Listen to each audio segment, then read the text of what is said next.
Y las altas temperaturas que marcan récords en varias regiones del país tienen un efecto también en un recurso esencial, el agua, cuyo consumo aumenta en condiciones de calor extremo como el que estamos viviendo. Pero, ¿qué efecto puede tener en las reservas hídricas del país si se prolonga durante más tiempo? ¿O estamos preparados, acaso, para enfrentar una crisis en este sentido? Hemos invitado a Jorge Fuentes, él es coordinador de proyectos del Consejo Consultivo del Agua, y te agradezco porque estás con nosotros esta tarde. Preguntarte, Jorge, hemos visto imágenes de represas vacías en Chiapas, en Querétaro. ¿Cuáles son las áreas más críticas? ¿Cuál es esa radiografía? Hola, muchas gracias por el espacio y por la oportunidad de hablar de este tema que, como bien lo mencionas, sí representa una crisis para el país, una crisis que puede escalar.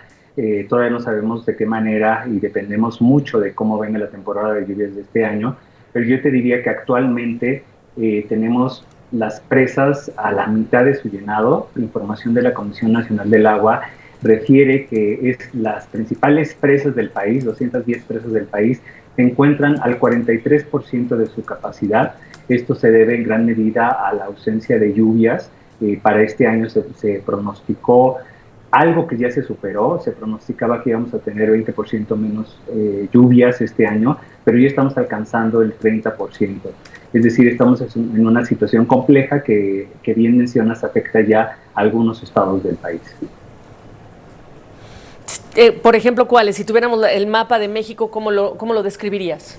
Yo te diría que las situaciones más críticas ahorita se encuentran en la parte central del país. El caso más significativo te diría que es la Ciudad de México, con un sistema Cutzamala que se encuentra al 33% de su llenado. Esto es histórico, nunca habían estado a ese nivel las presas que administran la ciudad más grande del país, pero la misma situación se está viviendo en Monterrey. Nuevamente, las autoridades ya han alertado a las poblaciones sobre la disminución en el envío de agua para las comunidades, y estados como Tamaulipas, Chihuahua ya están presentando situaciones muy complejas de abasto para sus comunidades. Pero sí acentuaría que en el centro del país, los estados del Bajío, Querétaro, la Ciudad de México, el Estado de México, Hidalgo, están enfrentando ya situaciones críticas. Y me hablas del 33% en la Ciudad de México, es lo que decías, ¿correcto? Es correcto. Hay que enfatizar que la Ciudad de México depende en un 40% del agua que llega del sistema Lerma-Cutzamala.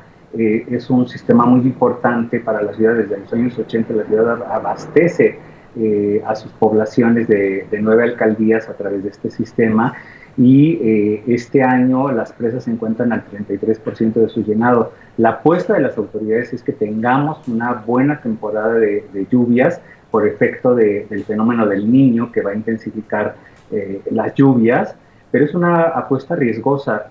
Hay un poco cómo funcionan las sequías, es que este año se siente esta temporada de estiaje tan calurosa, hay menos lluvias, pero los principales efectos los vamos a vivir el próximo año, dependiendo de lo que se alcancen a rellenar las presas del sistema Cutzamala o de otros estados.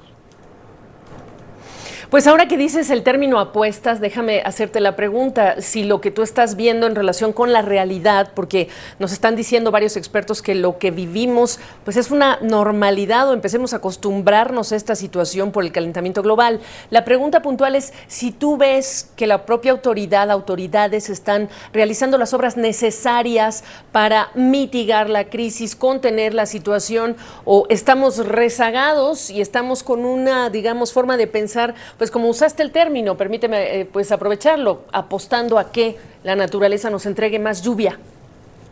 Yo te diría que son distintas variables. La primera es que las inversiones para el desarrollo de infraestructura hídrica y para el mantenimiento de la infraestructura se detuvo durante varios años. Ahorita el gobierno habla de 13 obras prioritarias de infraestructura que sin duda son muy importantes, pero estamos hablando de 32 estados del país. Estas 13 obras se concentran solo en 9 estados. ¿Qué pasa con los otros estados? Por el otro lado, tienen razón los expertos, tenemos que acostumbrarnos a sequías. Estos términos que decíamos, la sequía de hace 10 años que azotó a Monterrey, ya no, o sea, estamos ya en una realidad que las sequías son permanentes a efecto del cambio climático y lo que toca a las ciudades es justamente empezar a emprender acciones de resiliencia, es decir, cómo nos adaptamos a esta nueva situación. El problema es que las obras para contención del agua, para almacenamiento, son muy costosas, pero no se desarrollan de un año para el otro, llevan 2, 3 años para el desarrollo. Entonces te respondería puntualmente, sí vamos atrasados, sí estamos siendo reactivos a estas situaciones. La Ciudad de México está implementando acciones que logró implementar gracias a lo que pasó en Monterrey, retomó las buenas prácticas y de experiencias que sucedieron en Monterrey, pero sí estamos siendo muy reactivos, estamos conteniendo una situación, te diría yo, con pincitas, y tenemos que empezar a adaptar a las ciudades para lo que va a pasar en los próximos 5 años. Yo te diría, antes hablábamos de el 2030, el 2050, todo esto está a la vuelta de la esquina, todas las predicciones de las afectaciones de cambio climático se están convirtiendo ya en una realidad. Pues qué bueno que te acercas a este espacio para, pues ahora sí que machacar un mensaje que nos haga cambiar la manera de pensar, incluso en relación con el consumo de agua, a empresas, a consumidores, a personas. Jorge, gracias por la oportunidad. Él es el coordinador de proyectos del Consejo Consultivo del Agua. Hasta una próxima oportunidad. Muchas gracias a ustedes. Buenas tardes.